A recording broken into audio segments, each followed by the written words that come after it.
क्योंकि उसका निशा मैम का तो हमेशा सपोर्ट रहता ही है और बहुत अच्छा अरेंजमेंट करते हैं, और एरन सर का इतना अच्छा उसने समझाया और सब सिखाया। और एक्ट के बारे में तो ये कह सकते हैं कि कोई भी एक्ट बनता है तो वो शायद ऐसा हम समझ सकते हैं कि हमारे जो सामाजिक वैल्यू कुछ डाउन हुई है, इसके लिए एक्ट बनाना पड़ा है।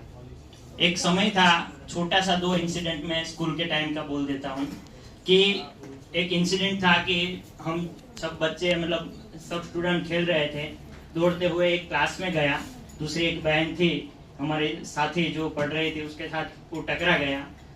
तो वो बहन ने सर से बोला कि इसने ऐसा मेरे साथ टकरा गया। तो उसने सर ने ऐसा बोला कि उसमें क्या हुआ, वो तो तुम्हारा भाई है। वो इंसिडेंट हुआ। दूसरा एक इंसिडेंट ऐसा ही हुआ कि एक लड़का था, वो कुछ दूसरे लड़के की चिट्ठी लेके दूसरी लड़की को देने जा रहा था। तो वो जब सर के हाथ में, वही सर थे, उसके हाथ में जब ये मामला आया, उसने जब सुबह प्रार्थना होती है उसमें उसको बुलाया और उसको थोड़ा धमकाया, और वो उसी साल स्कूल छोड़ के मतलब चला गया। तो एक सामाजिक हमारा स्टेटस यही था कि हम कभी भी किसी महिला को मतलब उस लेवल से देखते ही नहीं थे।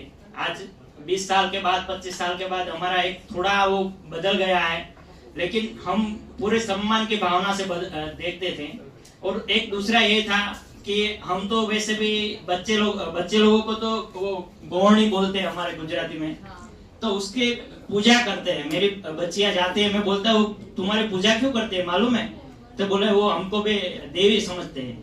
तो ये हमारा एक माइंडसेट होना चाहिए कि किसी भी स्त्री को हम सम्मान के रूप से देखें, उसको माँ बहन, और उसको मतलब मेरा तो अभी भी कभी भी मुझे वो माता जी ही दिखती है, क्योंकि उसकी जो पूरी जर्नी होती है वो बहुत दुख से भरी होती है, और फिर भी वो हंसते हंसते पूरा हमारा फैमिली चलाती है।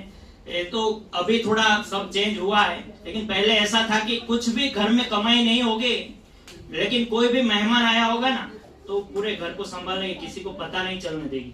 तो ये सब जो वो माँ ही कर सकती है, मतलब वो स्त्री ही कर सकती है। तो उसके लिए भी थैंक यू, और सर आपके लिए भी।